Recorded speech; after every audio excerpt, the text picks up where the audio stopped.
Thank you all for coming, by the way, and please welcome Sam.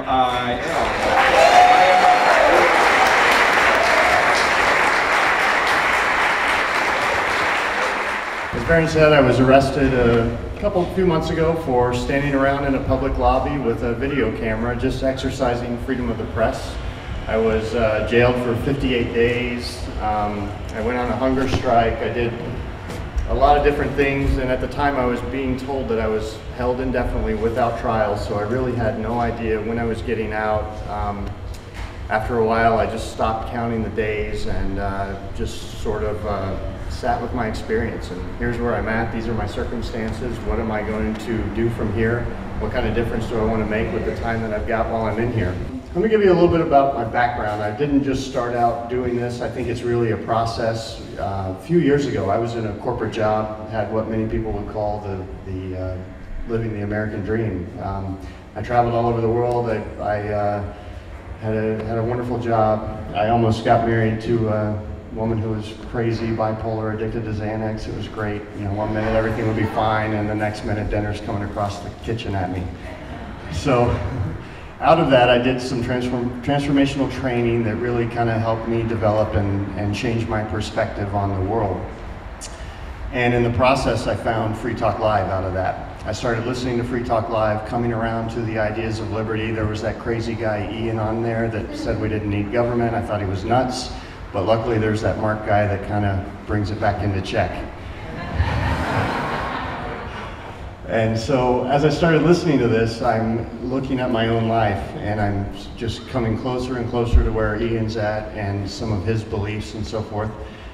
And I start seeing that my role, what I was doing in my corporate job. I was in telecom. I was essentially helping the big companies use regulations against some of the smaller companies to push them out of the market, to raise the barrier to entry. And you know, I was very good at that and helping them. But I started thinking, is this the difference that I want to make in the world? Is this, at the end of my life, do I want to look back and say, yeah, that's what I did for 30 years or whatever? And it just became harder and harder for me to go back to that job and do the same thing, you know, over and over again, when I realized I'm reinforcing the paradigm of we need government to solve people's problems. And so eventually I signed up for the Free State Project. I started drifting away from that, and I started doing things to just kind of test the waters a little bit. So I would, one of the things I did was I'd go into the tax office and just ask some of these tough questions that they couldn't answer. They'd get all flustered. I had a little audio recorder at first. That turned out to be a lot of fun. I really enjoyed it. I started getting better. Then I decided, I read about flying without ID. And I'm like, oh, that's something I could do. And you know, the first time I went up there, the lady just went nuts when I told her I didn't have an ID, and she asked for a credit card, and I'm pulling it out of my wallet, trying to give it to her without shaking, and you know, it's scary. Same thing with going through the security guards. There were times where they blew up at me. There were times where it went through no problem. And once I got over the nervousness, once I had experienced it, it became easier and easier, and I was able to then start having fun with it and asking them questions. I made up little petitions for redress of grievances about the TSA, and I would turn it into a ticket sleeve, put my ticket in there, and would hand it to them, and they'd look at it. And, you know, some of them would read it. I'd walk by 30 minutes later, they've got the supervisor with 8 guys around, and they're flipping through the brochure. So, you know, as I did all of this activism, this stuff became easier. I know a lot of you guys, I hear from a lot of people, how do you do this? Well, it was a process for me of taking little baby steps along the way. And eventually, you know, bigger and bigger things become possible. I came up here at the beginning of the year, and I didn't really know what I wanted to do. I just figured I would test the waters a little bit. I started to get a feel for the community here, and that's something that just didn't exist in Texas. I mean, I was doing these traffic ticket cases where I would go in and challenge the courts and starting to learn about the criminal process, but I was really all alone. I mean, I had friends, but they're not going to, you know, come out and protest at the jail. That's so foreign to them. And I started to see how here in New Hampshire there are people who care about liberty. There are people who have this different perspective, who are willing to take time out of their lives to pick up the phone and call the jail, or to come out and protest, or to send a letter. And that made a huge difference to me. I'll talk a little bit more about that, but I don't think I would have made it or lasted nearly as long without all of the support. So I think there are a lot of people here who really want to make a difference but don't really know what that is, and I would count myself as part of that group. One of the things I think is important is that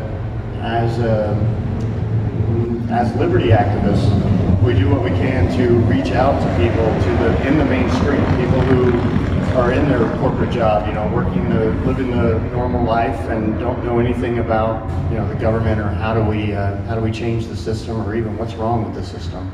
Because the world as it exists today, I really believe, is just a reflection of what everybody thinks it should be. People believe today that we need a government, that we need police, that we need courts, and it needs to be run by the government because it always has been, or whatever the beliefs that people want to hold on to. They're doing that because they believe it's the best way. I mean, if everybody in the world had the perspective of, or the average perspective of the people in this room, would the world look like it does today? I think most of you would say no, and things would change. So it's really, I see what we're doing here, the most important thing is to change people's perspective and perceptions of the world, of the way it is. And then I think the world is just going to change on its own. I don't know how this change is going to come about, but I do know that as more and more liberty activists start showing up here and doing things to challenge the status quo, to put these conversations out into the world, that's going to have a huge impact. I don't know what it is, I don't know what process is going to come out of that, but it's going to be exciting. So, I was wandering around in Keene, kind of getting to know the area, and then Dave Ridley's trial came up. I was over at Hemp Fest. I thought, that'll be good. I'll go film in the lobby, do a little protest, and 20 minutes later I'll be back at Hemp Fest filming the rest of the speeches, and didn't quite work out that way. So I got arrested, obviously. I was hauled off. I decided, I had been thinking about it for a while. What do I want to do? What do I want to do? And I really came to the conclusion that peaceful non-cooperation or not assisting them in what I define or describe as their acts of violence against me is really the most effective way to go. So that's why I dropped to the floor, had them drag me. That continued at the police station. They're saying, look, if you just give us your name, we'll give you a piece of paper and get you out of here. All we want to do is give you a piece of paper. And I'm sitting in the holding cell, kind of meditating like this, and I'm holding my wrist because it was hurting, and I just held up my hand for the piece of paper, and they're like, whoa, whoa, whoa, well, we need your name and your social security and your date of birth, and on and on. I'm like, just looking at them. So they didn't really know what to do with me. They're used to people just consenting to the system because it's so oppressive. It's when all this happens, it was very overwhelming for me. And if I hadn't kind of prepared for it and done all of these things beforehand, I don't think I would have made it through. So eventually they had enough of me. They transported me over to county jail. When I get to county jail, 6 guys dragged me out of the car. They put me in this windowed holding cell, and I was there for 3 days. I didn't have soap. The lights were on 24 hours a day. There's doors slamming, people coming in, getting processed at all hours of the day and night. And the guards would come in. Sometimes one of them would wake me up and say, what's your name? Trying to, I think, ask me these questions before I'm fully coherent. And at one point, one of the guards came in and said, your friend was here. And I said, oh yeah, which one was that? And he goes, well, I don't remember his name, but he's gone now. And I'm thinking, okay, you're telling me that one activist came out here all alone? I don't think I buy that. I bet there were a handful out there protesting. So the guards were really kind of deceptive in this whole process. They really wanted me to feel the isolation, to feel like I was alone, to feel like, the world, it was crashing down on me, and I had better just do what they say, and these people will take care of me. If I don't, you know, who knows what's going to happen. So you know, the first 2 weeks were probably the toughest, the most trying time. After a few days in this holding cell, I scratched freekeen.com into the rubber walls. And I started working on a slogan that, you know, I had 2 hours, as much time as I wanted to think it up, so I thought there is a better way, but I ran out of fingernail and couldn't scratch anymore. And they saw that and they're like, okay, we gotta move you. They come in, they're like, we need you to change into these. And I let them know I wouldn't be assisting them, so they stripped me down, put me in those, dragged me up into max security. And there are a couple guys in there who were, see this guy getting dragged in by the guards, probably not something they see every day, and they're like, whoa, what did that guy do? So I get in the cell, and after the guards leave, one of the first things they ask is, hey, what's your name? So I tell them, Sam, I am. They're like, we can't see anybody in here, so when we ask your name, it's pretty important. Why don't you tell us?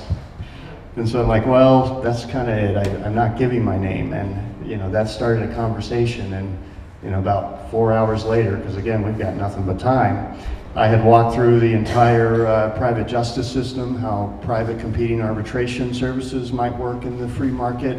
And because these people had been through the ringer, they really identified with it quickly.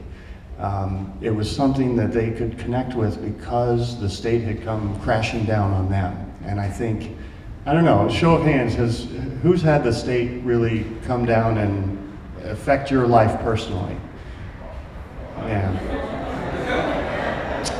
Beyond just the going to the driver's license, but where they came after you and caused a lot of damage. Are you including the federal government? Sure. Yes. Okay. I think people like that, when it affects you personally, that's a way that people are woken up to the reality of the situation. And so these people that are in this prison, they've seen how the system works. They've seen the public defenders that are worthless. They've seen how the court system, you know, really doesn't care. They've seen how the legal law library in the jail has books that are from the 50s, 60s, 70s. The court rules are from 79. They haven't been updated. It's really a joke. And you know, I got onto the guards about that one time towards the end, and they just told me, well, the public defender's office sets that up, and they said it's okay. And they said it's all complete. And I'm like, yeah, right.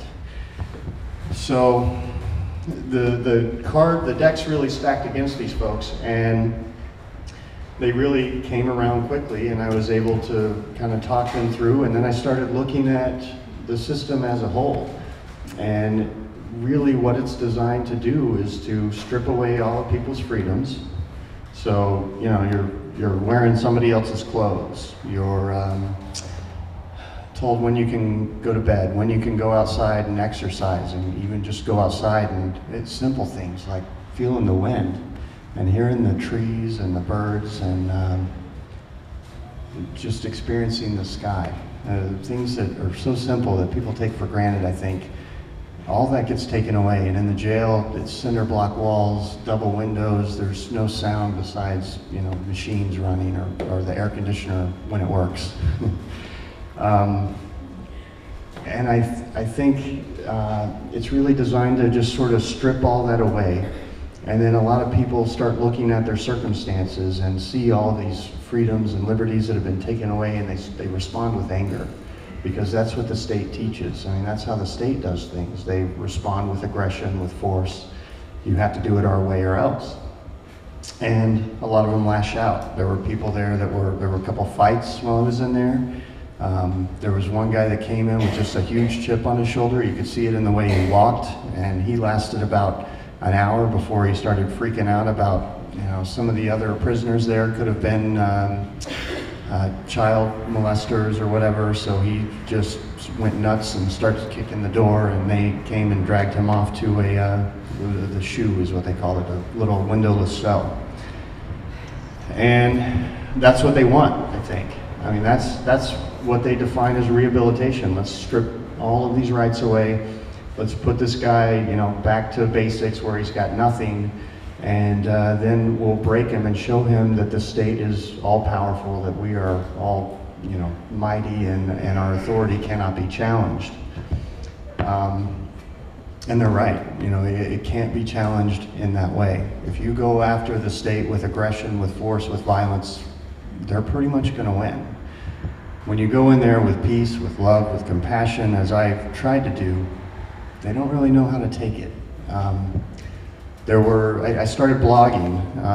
These first two prisoners in Max, they're the ones who sent me the sheets of paper, the pen, the stamped envelope to write out that very first blog post that I did to tell what had happened to me up to that point. And as I went around, I just started to see kind of what all was happening, just the way the system worked. I started to see how ineffective it was. I started writing about some of the guards. They would come and talk to me, and they'd have you know, little questions. At first, I found out later they told some people in the gymnasium the work program where I was eventually housed that, oh, those people are cult members. And then another one came in and said all the guards thought that we were anti-government. And so I started getting into conversations with them eventually because of all the protesters coming out to the jail, because of the phone calls, because of everything that the Free State Project participants were out there doing. That makes such a huge difference that, you know, just any individual going out to jail in any other state is not going to have. So, you know, I went through immigration issues. It was like listening to a Saturday night episode of Free Talk Live with some of these guards, and they'd get stumped, and it would kind of cause some cognitive dissonance in their head, and they would walk away and maybe come back a few days later. Some of them let me know that they really respected what I was doing, they really appreciated it. So I know it absolutely reached out to them and made a difference with some of them. The jail's idea of rehabilitation, it doesn't exist as far as I can see. I mean, it's essentially like taking somebody who doesn't know how to read, throwing them in a library and saying, here you go, you know, good luck with that. The people in the prisons, a lot of them are angry. They blame their circumstances. A lot of them have stories about, well, I was brought up through foster homes and I had a rough life, or my dad did this, my mom did this. And those circumstances were still affecting their lives today. And I don't think the jail does anything worthwhile when it comes to rehabilitation, to teaching these people how to really focus on what they want, what they want to create in their lives. While I was in the NPR, there was a guy named John there, and very negative. He really, his dad actually would have him stand outside in the hallway every time the school was saying the pledge. He didn't really understand why, but his dad really got it and understood, and kind of brought him up this way. So he understood what I was doing and what I was saying, but yet he still had this very negative perspective. He'd be out in the yard complaining about the fence, about still being in there, about whatever. And what I had learned to do was really just sort of find peace, to learn to accept the things that I could have an impact on, to appreciate the sunlight, you know, the clouds, the trees, the creek that was down there, and the difference that I was making with all of the prisoners that were there. Whereas a lot of the prisoners would just be focusing on, oh, I hate this place, these guards suck. You know, they would speak very negatively of people, and I don't think the jail does anything to address that really. So that's why they have this 95% recidivism rate. And I also learned that probation is really just a way to trap people and draw them back into the system. I mean, I don't know if you guys know this, but if you're on probation, you're in the back of the car with your buddy who's driving down the road speeding, and the officer asks for your ID, that's a contact with a police officer, that's a VOP, and you can go back to prison for years just for that. So it's a pretty messed up system. There are a lot of folks in there for driving regulations. Driving is something that I think one day should be challenged to you know, free travel.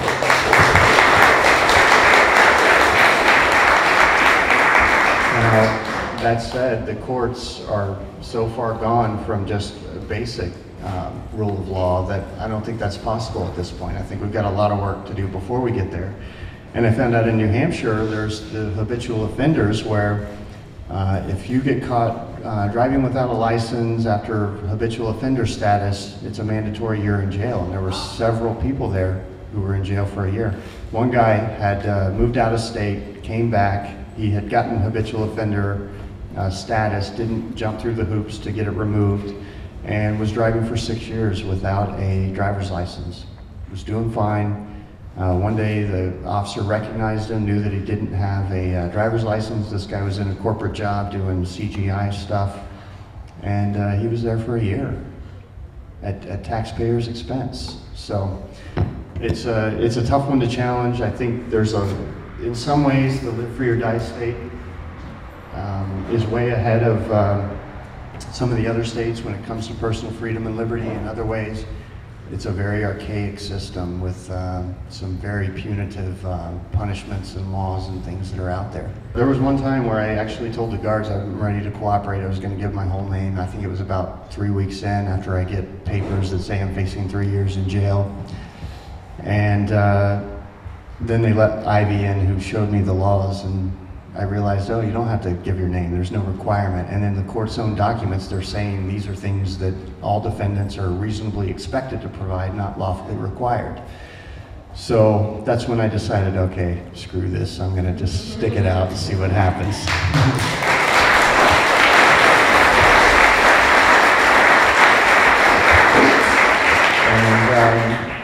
Mail to jail was huge. All of the folks who sent letters, thank you so much. I read those every day, and it made it bearable. I mean, it reminded me of the difference that it was making outside, because I was very isolated from everything that's going on. I don't really know what's happening. I get a newspaper after about a week or so. I started getting the newspaper so I could see some stories. But I really didn't have any idea of what all was happening. I would get little bits here and there, but the letters just showed me, seeing them come in from all over the US, showed me that this is having an impact, that people are finding out about this story, and that I've also done some things right. Varen talked about that a little bit, right action. The Buddhas define anything that's, they come up with right and wrong as right is something that creates more compassion and love in the world. So that's kind of the yardstick that I use. And I've also been listening to some of the statists, some of the people in mainstream America that are out there with the traffic tickets. They couldn't see past the fact that I was driving too fast, or that, you know, could have been kids that were endangered or whatever. But when it comes to standing in a public lobby on public property, that's something that most of them get. And even the ones that didn't, what I was really surprised about is the hunger strike. I know there are a lot of folks that disagreed with that, thought I shouldn't do it. But once I got out, there were people who would come up to me and say, you know, I don't understand what the Free Staters are. I don't know what you guys are doing exactly. I'm not totally clear on everything that happened to you, but I'm glad you're okay. And it's like the hunger strike really reached out to those people that are maybe more kinesthetic, and it impacted them. It let them know that this is really important to this guy. I may not understand everything, but this is really important if he's willing to go that far.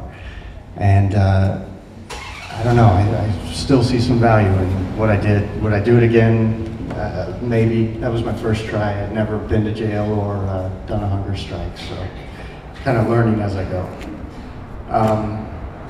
While I was in jail, I did a lot of spiritual development. There was a lady named Peace Pilgrim, and you can find out more about her at peacepilgrim.com. She wandered around the world with no money. She would fast until somebody offered her a meal. She would sleep on the side of the road until somebody offered her a place to stay. And that really helped kind of open up my perspective on life. I started to get the fact that, okay, the world exists today because this is what people believe it should be. I talked about that earlier. That is so important. And what I am doing is really changing myself. And this is what all of us, I think, can do. if you believe something that should be different in the world, change yourself and stand for that. And that's essentially what I did. I believe in freedom of the press. I believe in, you know, a government that says we're going to uphold all of these things for you and this is what we're here for. I believe in holding them to that. And you know, that's essentially what I did. And by doing it in a peaceful way, by doing it non-confrontationally, I think people were able to connect with it, people were able to get it, and that's what made the difference. That's what kind of bridged the gap and eventually got some of the mainstream media out there. And I think that's had such a huge impact because through all of this, my goal is really to educate and enlighten people to the realities of the world as we see them. Because when they do, you know, it will start to change within them, and that will eventually change the way the world exists. It may sound a little foreign to some of you guys, but yeah.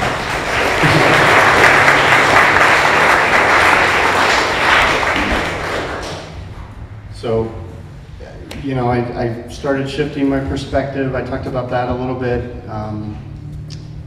I stopped counting the days. I just started looking at the impact that I could have with the prisoners. I did the one thing with, I think it was Adam, who was addicted to crack and homeless and just, you know, I think he was mentally, mildly mentally retarded perhaps.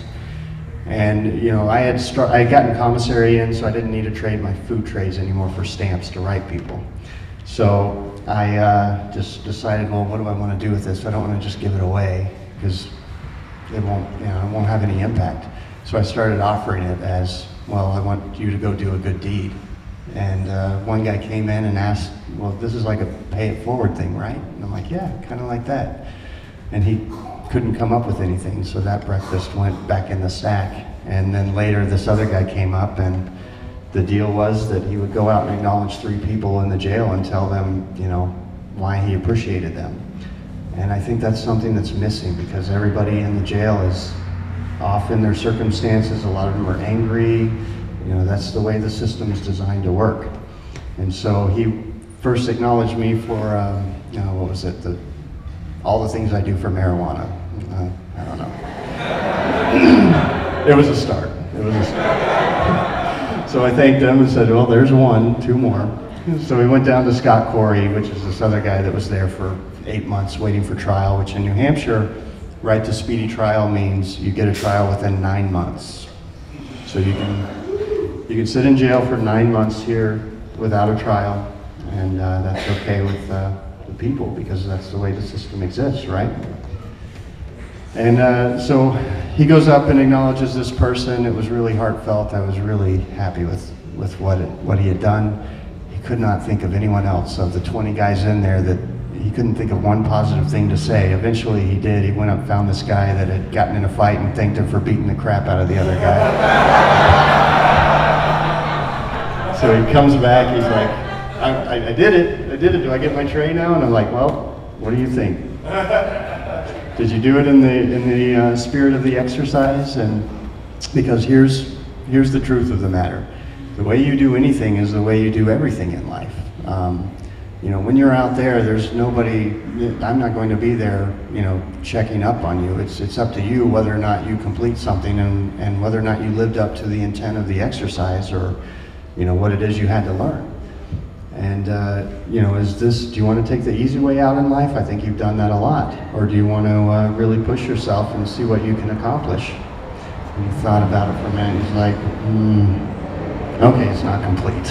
And he wandered off, and eventually he did find somebody else. He went and thanked them and came back and decided that he was complete. And I said, great, you know, you get my meal.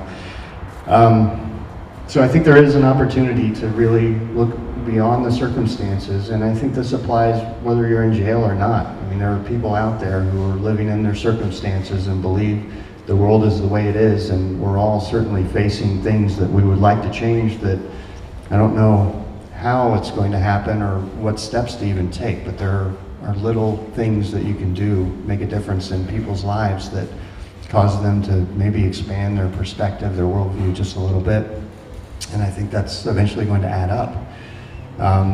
what I want to do is really keep putting the ideas out there, keep generating these conversations.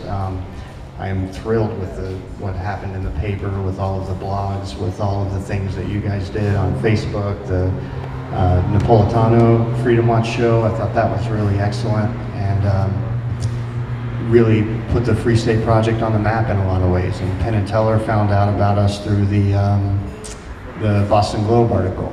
Hopefully we can get him out here at Pork Fest. That'd be awesome. The approach that I use, while it may seem nebulous to some, there's a quote from Thich Nhat Hanh, who is a monk and a peace activist. And he says, "There is no way to peace, peace is the way." And I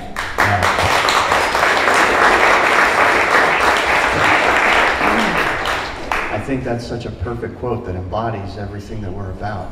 If you look at the police, they are the way to peace. They are the people who are out there, we're gonna give you peace at the barrel of a gun. And it doesn't work. It sort of works, it creates some general safety, and that's why I think people believe in the system and along with their schooling and so forth that has trained them that this is the way life is supposed to be. Just like, in the 18th century, slaves thought this is what our life is supposed to be like until they started reading about freedom and liberty. And Frederick Douglass read Thomas Paine's Common Sense. He read the Declaration of Independence, and he realized, hey, I should be equal too. And I think that's what's happening really today. What we're seeing is the beginning of a modern day abolition, but of government rather than chattel slavery. I think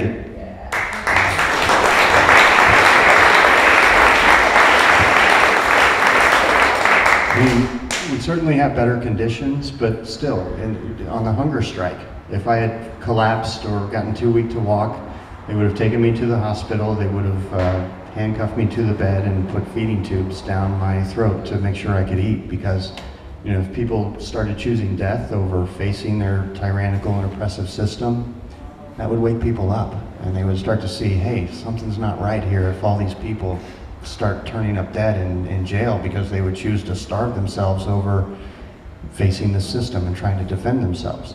And on the slave ships, they used to have lockjaws that they would pry open people's mouths and jam food down their throats so they could sell them, and so they would live through the journey. Same tools exist, it's just a nicer form, and people believe that it's necessary. So,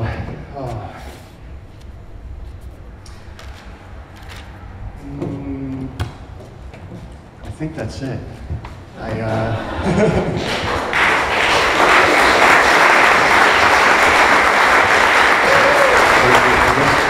Questions?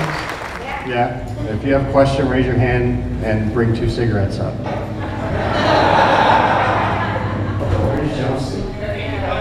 So something interesting happened. There was a story in the Keene Sentinel about my release, and I was talking to Annika about that Friday morning. And we went through some questions. She wanted to make sure she got all the facts of how it happened right. And at the end of that, she said, she had talked to Van Wickler to get his side of the story, and she goes, oh yeah, Van Wickler wants to know when he's going to get his orange jumpsuit back. So I don't know, I'm debating. It's theirs. I probably should give it back, but it would come in handy as some protests, wouldn't it? Anybody else? Can you just talk a little bit about being in jail and then being able to talk on Free Talk Live and being on Judge Napolitano's show on Fox News, and talk about how you organized that and just what that was like?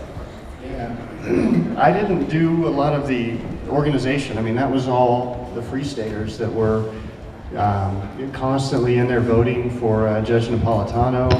Taryn, he's here. He got in touch with Shelley Roach, and the next week I was on the show. So you guys really did all of that by sending in letters to the editor. All of that stuff makes a difference, and all of these phone calls. they make a difference.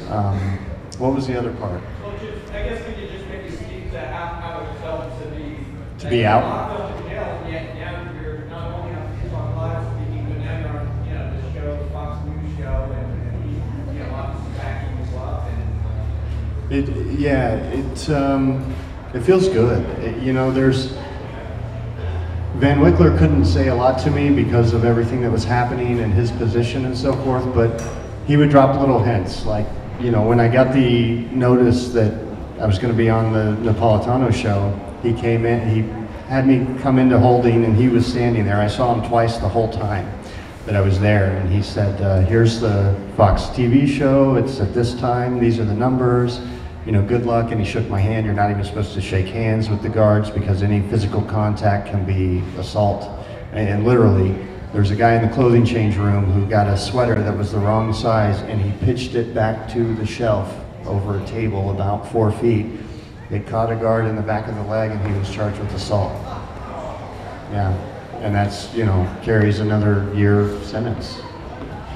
So it's tough in there. Once I was out, it was kind of surreal. I let the bail commissioner have it. I wouldn't sign the documents. I told him I didn't understand that my lawyer was on the way. He was not really used to that. He's used to people really eager to sign his paperwork and agree to whatever terms he presents. And he eventually threw his arms up and just left. The jail tells me, hey, we've got no authority to hold you. You got to go. And I'm like, well, can you put that in writing? And there were about 8, 9 guards around me this time watching the show between me and the bail commissioner. And then one of them just starts grabbing my arm and sort of dragging me off. The other one, Rich, one of the other guys, was pushing me in the back with his fingertips. And then when the one guy dually let go of my arm to get the door, I just kind of slowed down, and then Rich pushes a little harder. Keep going, don't stop.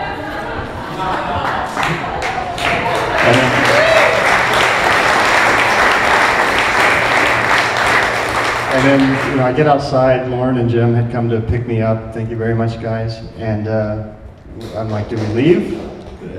How about a victory lap? I'm in orange. This will be great. So I did. I wandered around the jail a couple times and waved to the people inside who were probably thinking, did this guy just escape or what?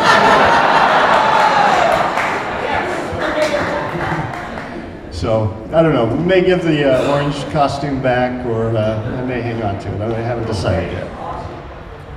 What do you got? Going forward, what's the plan? So what I learned in this process, that's a great question. I want to back up and give a little background. We had brought up this court issue on the Talkback show for 4 weeks before I ever was arrested. We would call into Cynthia, one of the city councilors. There was another one on there who was also a lawyer, and we would explain what was happening, and they were going to check with the judge, and the next week they were going to check with the judge, and they never did.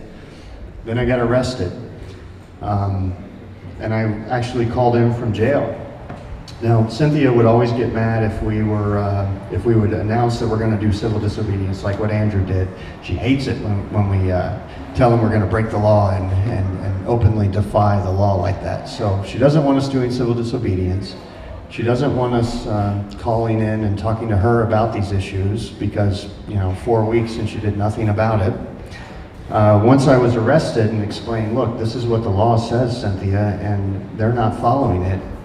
Her response was, well, you should just give in and give them your name and do what the nice men with a gun want you to. So it's really not about the law either, it's just blind obedience to the state. She really doesn't want to be connected with the harm that government causes, the apparatus that she's such a small but integral part of.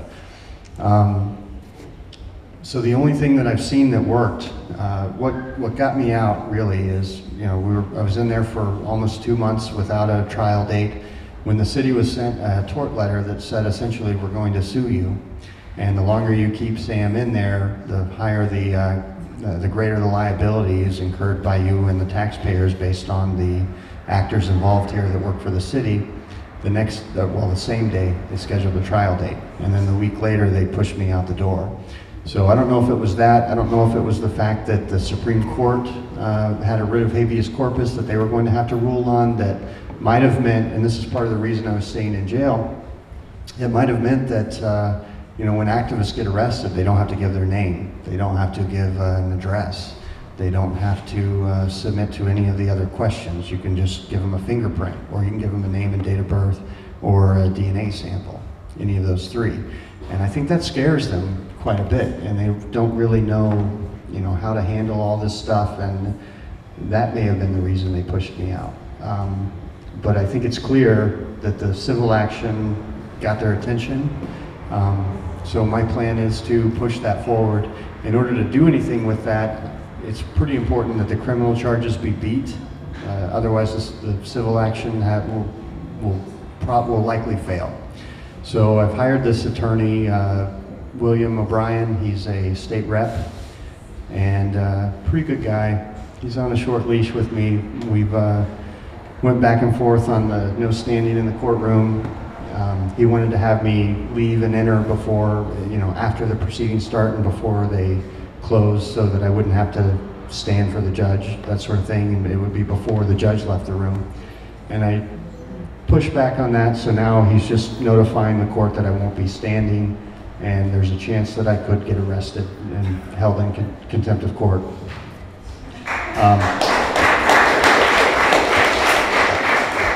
So I'm fighting this. I think these charges will be dismissed, will be beat, and then we'll bring a civil action. My understanding, the rate of compensation for unlawful detention, or unlawful detention, according to the Supreme Court, is $79,000 a day. So it's $4.5 million. So with this civil settlement, you know, if this comes through, or once it does come through, it's going to fund some liberty activism like these guys cannot imagine.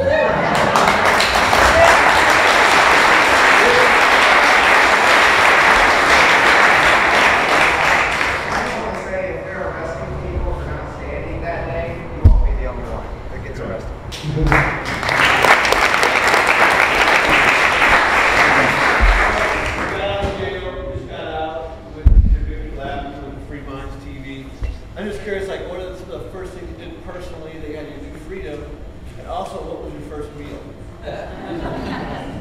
First thing I did out of jail is my lawyer was actually already on the way to the jail, so we just rescheduled. I went to Panera in my orange jumpsuit,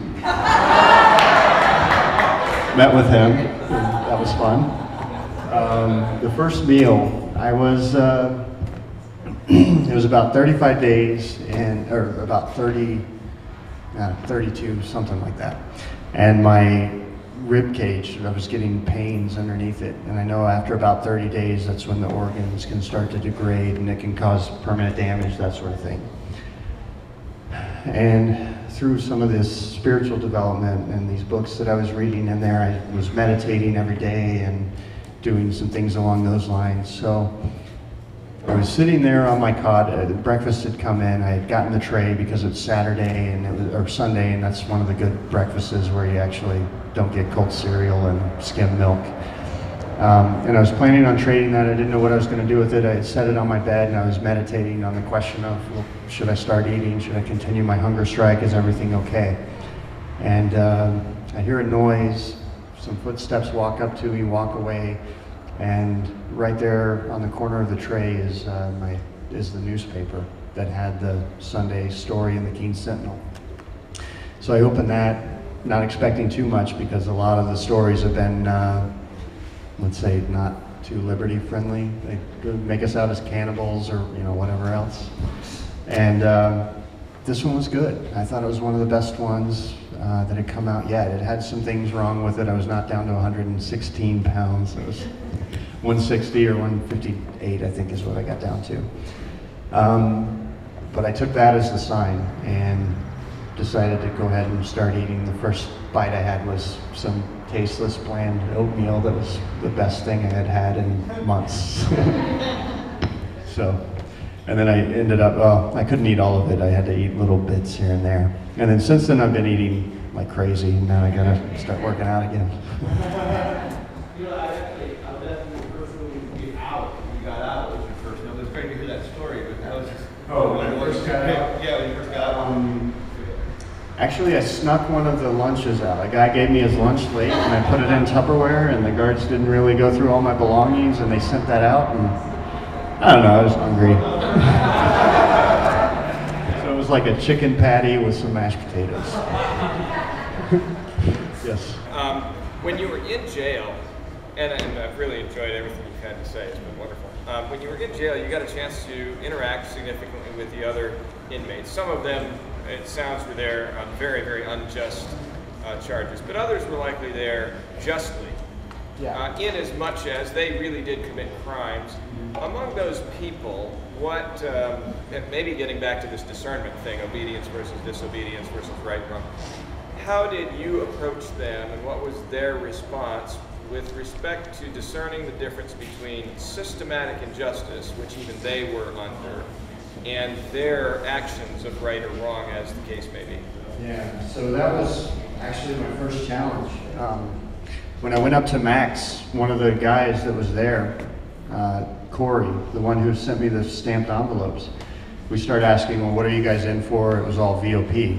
What he had done is he was on Keene State, he was drunk, he walked up to some girl, asked her to use her cell phone so he could call somebody to come get him. She said no. He took the cell phone from her. Some other guy came up and said, hey, what are you doing to this girl? He punched this guy out, and then he passed out on the ground. He was, at first he was very resistant to taking any kind of responsibility for that. You know, he would say, well, she should have given me the phone. And so I attacked it just like, you know, with a principled stance. Well, look, this was her personal property. Do you think you had a right to take it? I mean, did she have to let you use it? And eventually he started to come around, and then that's what led to the discussion of, okay, here's what I would do is essentially take their specific case, talk to them about how the private market might handle it, how it would be based on a system of restitution where you would have to go do something to make this woman whole. And this was a big guy. His arms wouldn't fit through the bars. They were like that big. If I had seen him first, I would have been scared. Probably wouldn't have taken him on like this, but you know, when you're in a cell down the hall, it's a little safer. But you know, there were times where he got a little angry at what I was saying, and I would just kind of keep talking, and eventually he came around and understood it and realized that what he did was wrong, that it's not right to aggress against somebody.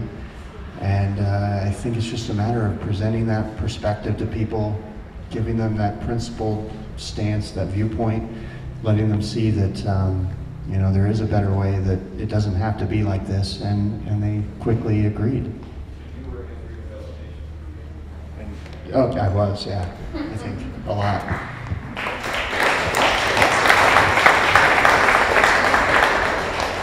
Any other questions? Yep. So this bringing a camera into the courtroom thing has not ended with Judge Burke, has it? No, it's the order's still on the wall. Andrew came in with a camera. He was a little more sheepish. He kept it on the paperwork. And this was the first time I went in to look at the case file and see about the continuance. And then Rivera comes up to the window next to me. I didn't actually say anything to him. I should have. But yeah, it's another battle we're going to fight, and hopefully this is something that I'll be able to address in the trial, show that the order's unlawful. I don't know, you know, we need more activists in there challenging it and doing what we can. Very David is the next one. Going to jail? Yeah. So that'll be good. You know, it's, well, not good. I think it's going to be interesting when they get a steady stream of liberty activists coming in and they start to see, hey, these guys are peaceful people, why are they here? And then when they keep hearing this message, it's little bits at a time that people come around to these ideas, because again, you're challenging their belief system of this is the way the world is. It has to be this way. This is the best method out there.